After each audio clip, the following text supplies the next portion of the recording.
Hello दोस्तों, आज हम एक्सप्लेन करने वाले हैं आखिरी सच वेब सीरीज के एपिसोड नंबर 1 को, जिसका नाम है ब्रेकिंग न्यूज एक रहस्य। तो दोस्तों, एपिसोड की शुरुआत होती है एक दूध वाले से, जो कि एक घर का दरवाजा खटखटाने लगता है, लेकिन अंदर से कोई भी बाहर दूध लेने नहीं आता। फिर वो दूध वाला उस घर के मालिक को फोन लगाता है, लेकिन कोई भी रिस्पॉन्स नहीं मिलता। जिसके बाद वो दूध वाला पास में बैठे लोगों से पूछता है कहाँ गए सब। इस पे वो लोग कहते हैं घर में ही होंगे, तुम फोन लगा के देख लो। लेकिन दूध वाला उनसे कहता है फोन भी लगाया लेकिन कोई उठा नहीं रहा है। इसके बाद उन लोगों में से एक आदमी उस घर का दरवाज़ा खटखटाने लगता है। तब उसे पता चलता है कि दरवाज़ा तो खुला हुआ है, और वो आदमी उस घर के अंदर जाता है। जिसके बाद वो बड़ा ही डरा हुआ चेहरा लेकर बाहर आता है। अब इसके बाद हमें एक क्लब का सीन दिखाया जाता है, जहाँ पे तमन्ना का इंट्रोडक्शन होता है, जिसका नाम है अनया। अनया को देखकर एक लड़का उसके पास आकर उससे प्रपोज करने की कोशिश करता है और उसे लॉन्ग ड्राइव पर चलने के लिए कहता है। इस पर अनया उसे कहती है यह हमारी पहली मुलाकात है, चलो पहले हम डांस कर लेते हैं। डांस करने के बाद वो लड़का अनया को फिर से प्रपोज करने की कोशिश करता है। इस पर अनया उस लड़के से कहती है पहले हम दोनों एक दूसरे के बारे में गेसिंग करते हैं, और जो विनर होगा वो डिसाइड करेगा कि पार्टी कहाँ होगी और कैसे। फिर अनया इस गेसिंग के खेल में उस लड़के की सारी बातें उसे बताती है, जो कि बिल्कुल सही होती है। इसके बाद वो लड़का अनया से कहता है कि इंडिया में कहीं भी किसी को भी बना के पैसे कमाए जा सकते हैं। इस पर अनया उसे कहती है हाँ, जैसे मैंने तुम्हें बनाया। दोस्तों, अब हमें यहाँ पे पता चलता है कि अनया असल में एक पुलिस ऑफिसर है और सामने बैठा लड़का एक क्रिमिनल है, जिसे अब अनया ने अरेस्ट कर लिया है।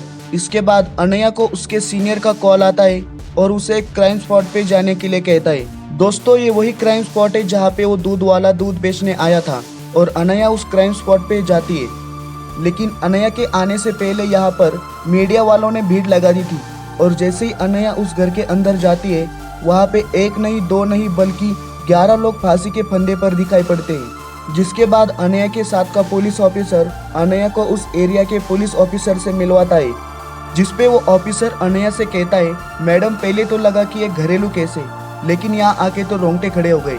मतलब हाथ और आंख पे पट्टी बांधकर कौन सुसाइड करता है? टेक्निकली तो ये पॉसिबल नहीं है। जिस पर अनया उनसे कहती है यहाँ पर तो सब कुछ साफ सुथरा नजर आ रहा है, कहीं पर ऐसा नहीं लग रहा कि यहाँ पर ये सब जबरदस्ती हुआ हो। जिसपे वो ऑफिसर उन्हें एक कमरे में ले जाता है, जहाँ पे हमें एक बूढ़ी औरत की लाश दिखती है। इसके बाद अनया का शक यकीन में बदल जाता है। अनया को अब ये मालूम पड़ चुका है कि ये कोई आत्महत्या नहीं है, ये एक सोची समझी साजिश है। और उस कमरे में से बाहर आती है और उन ऑफिसर से कहती है क्या तुमने स्टूल नोटिस किए?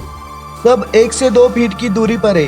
अगर ये सुसाइड होता ना तो ये स्टूल्स पास में गिरे होते। लग तो ऐसे रहा है कि इन्हें एक एक करके फोर्सफुली गिराया गया है। अनया की ये बात सुनकर अब उन ऑफिसर्स को भी यकीन हो चुका है कि ये कोई सुसाइड नहीं है, बल्कि ये मर्डर से। इसके बाद हमें बाहर हुई भीड़ के मीडिया में से एक न्यूज रिपोर्टर का सीन दिखाया जाता है, जहाँ पे वो इस घटना की न्यूज डिलीवर करता हुआ दिखता है। अब इसके बाद हमें पुलिस स्टेशन का सीन दिखाया जाता है, जहाँ पे वो ऑफिसर अनया को उस घर में हुई हत्याओं के बारे में बताता हुआ नजर आता है। जिसके बाद उन्हें कविता नाम की औरत के बारे में पता चलता है, जो कि इस परिवार से बिलोंग करती थी, पर हादसे के वक्त ये उस घर में नहीं थी। फिर अनया उस कविता को पुलिस स्टेशन बुलवाती है और अनया उससे कुछ पूछताछ करती है, जहाँ पे कविता एक एंगेजमेंट के बारे में बताती है। लेकिन इससे अनया को कोई भी सुराग नहीं मिलता, और वो उस मोहल्ले के सारे लोगों से पूछताछ करते हैं। जिसके बाद एक छोटा बच्चा उस पुलिस स्टेशन में आता है और 2 हवलदार उसे अपने पास बुलाते हैं, और उनमें से एक हवलदार उस बच्चे से पूछता है कि किशन नगर के मामले में आया है क्या। वो दोनों हवलदार उसे ऐसे ऐसे सवाल पूछते हैं कि वो बच्चा डरा हुआ चेहरा लेकर वहाँ से भाग के चला जाता है। इसके बाद अनया अमन नाम के एक आदमी से पूछताछ करती है। अनया अमन से पूछती है आप अंशिका को कब से जानते हो? जिसपे अमन कहता है 6-7 मंथ से। इसके बाद अनया पूछती है तुम और अंशिका पहले से रिलेशनशिप में थे या अरेंज मैरिज है? इस पर अमन कहता है अरेंज थे। इसके बाद अनया अमन से पूछती है अंशिका से कब मिले थे? इस पर अमन कहता है नहीं। अनया पूछती है फोन पे तो बात हुई होगी? इस पर अमन कहता है हाँ, बात तो हुई थी बट नॉर्मल। इस पर अनया कहती है अमन, एक बात समझ लो, जितना छुपाओगे उतना नुकसान होगा। इस पर अमन कहता है छुपाओगे मतलब? 1 हफ्ते पहले मेरी अंशिका से सगाई हुई थी, आई एम द विक्टिम, और आप ही मुझे सस्पेक्ट पकड़ रहे हो। इस पर अनया अमन से कहती है, तुम्हें कोई कटघरे में खड़ा करके यहाँ पे कोई इंटेरोगेशन नहीं चल रही है, आराम से बिठा के सिंपल से क्वेश्चन पूछ रहे हैं, उसका जवाब दो। और अनया उसे पूछती है, बोलो अंशिका से कल क्या बात हुई थी। इस पर अमन कहता है, हमारे बीच कुछ पर्सनल बातें हुई थी जो मैं यहाँ नहीं बता सकता। इस पर अनया पूछती है, तो तुम सुबह सुबह क्राइम स्पॉट पे क्या कर रहे थे। इस पर अमन बोलता है कि मैं ऑफिस जा रहा था तो रास्ते में मुझे मम्मी का कॉल आया तो मैं निकल गया। इस पर अनया पूछती है, कॉल कितने बजे आया था।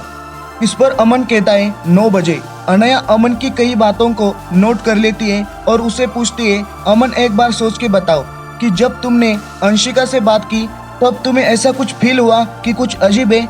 इस पर अमन बोलता है, नहीं ऐसा कुछ नहीं लगा। इसके बाद अमन अनया से पूछता है कि मैं अभी जा सकता हूँ। इस पर अनया अमन को एक चिट्ठी पर अपना नंबर लिख कर देती है और बोलती है, अमन ये नंबर तुम अपने पास रख लो और जब भी कुछ याद आए तो कॉल करना। और अमन वो चिट्ठी लेके वहाँ से चला जाता है। इसके बाद अनया अपने हवलदार नितिन से कहती है, इस अमन का कॉल डेटा और बैंक स्टेटमेंट निकालो और इस पर नजर रखने के लिए बोलती है।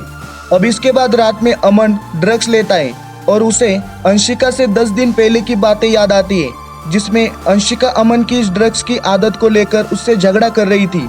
अब इसके बाद अमन का नशा उतर जाता है और वो खिड़की से झांकता है तो उसे पता चलता है कि अनया ने उसके पीछे एक पुलिस ऑफिसर को लगाया है।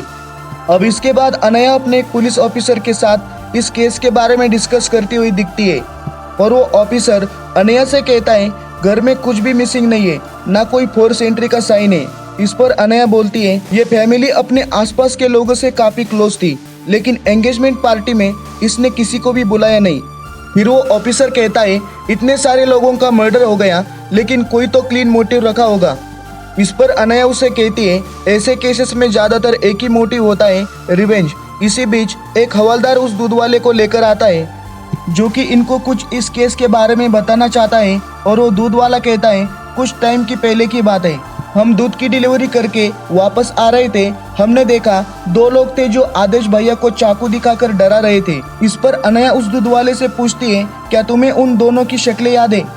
इस पर वो दूध वाला कहता है, जी बहुत अच्छे से याद है। उसी बीच एक हवलदार वहाँ आके अनया से कहता है, मैडम सीसीटीवी फुटेज तैयार है। और वो सीसीटीवी फुटेज देखने जाते हैं तो वह बेटा आदमी अनया से कहता है कि घर के सामने वाले का सीसीटीवी फुटेज ज्यादातर 48 घंटे का होता है, लेकिन कल रात को 1:29 पर कुछ मिला है। ऐसा बोलकर वो आदमी उस सीसीटीवी फुटेज को दिखाता है जिसमें एक बाइक पर एक अनजान आदमी उस घर में जा रहा होता है। और इसी बीच उस मोहल्ले की लाइट चली जाने की वजह से अनया को वो बाइक वाला आदमी कौन है ये नहीं दिखाई देता। इस पर अनया उस आदमी से इस सीसीटीवी फुटेज में से उस बाइक की नंबर प्लेट को स्कैन करने के लिए बोलती है। और अब हमें वो सीन दिखाया जाता है जो कि उस सीसीटीवी फुटेज में नहीं दिखा था। वो बाइक वाला आदमी धीरे धीरे उस घर के अंदर जाता है और अपना हेलमेट उतार देता है, जिसके बाद हमें पता चलता है ये बाइक पर आया हुआ आदमी और कोई नहीं अमन है। और इसी के साथ इस सीरीज का फर्स्ट एपिसोड यहीं पे खत्म हो जाता है। दोस्तों अब मैं आपको मिलूंगा आखिरी सच के सेकंड एपिसोड एक्सप्लेनेशन वाले वीडियो में, तब तक के लिए टेक केयर।